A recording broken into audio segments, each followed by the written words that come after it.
welcome to the MHS History Podcast. Today we welcome MHS historian Eleanor, and today we're going to be talking about the Ghost Army. All right, Eleanor, what initially sparked your interest in this topic? What initially sparked me was how interesting it was, because who really thought of this? You think back to them, and I kind of always think of it to be stupid back then, but that's not the case, because it's so interesting as to why they would think deceiving the British or the Germans instead of actually fighting them.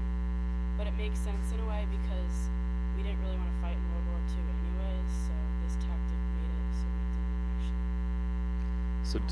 So describe what the Ghost Army was and kind of what the goal of it was. So its real name is the 23rd Headquarters Special Troops. And there's just 1,100 people out to fool the British using deception of inflatable Sherman tanks, jeeps, and artillery. And they use sonic deception and radio deception. And they use fake sounds of guns. And they actually had operators fake radio traffic in order for. So this is a total operation of deception against the Germans. Yeah. So what were the Allies, the United States and Britain, planning to do that they would need to deceive the Germans? So when did this take place? Was this taking place?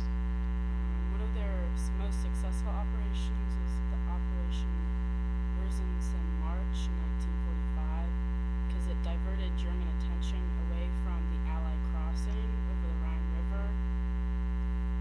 Okay. So they used this more than one place. If I remember correctly, they used this also before D-Day. Mm-hmm. Yeah. So this was something that was a common practice by the military. Yeah, which is just surprising because I would have never thought they would do that. It also kind of shows the importance of aerial surveillance that took place during the war and how the Germans were using that as well. Okay, so what was so fascinating about this topic that you really wanted to dig more into it? Was it just the deception? Yeah, because it was two people that were in charge of this. It was Colonel Billy Harris and Ralph Ignasoul. And Ralph was really just happy and more lax. He wasn't strict. He was a journalist and author. And Billy was very strict, and his whole family was a background of military, so they made friendship, and somehow they were able to work together to get this done. And how they thought of this idea, I don't understand how, because it's just an unlikely pair. Yeah, you put two people together that have different backgrounds. It kind of can be an interesting dynamic. So how do people interpret what took place here historically speaking?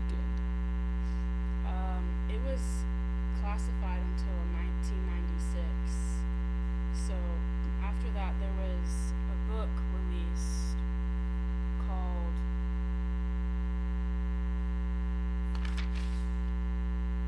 The Ghost Army by Rick Beyer, as it was showing the significant psychological warfare as it was opened to the public afterwards. So this was something that really wasn't well known until more recently. Yeah, because it was completely classified. The soldiers were no details, basically complete, not known to the public at all. It's really surprising that they could keep something like that quiet for that long. Especially because they used it so much during the war. Yeah. I feel that was definitely part of it that made them win the war too. Yeah, if you can deceive whole German parts of the German army, that would be pretty important. The fact that it worked kind of just shows Germans, they aren't very observant, I guess. Or the effectiveness of the deception. Yeah. That too. All right, Eleanor, thank you for discussing the Ghost Army today. If you enjoyed this podcast and would like to keep up to date on the topics that interest students at MHS or are looking for tips on taking the AP US History course, please like and subscribe.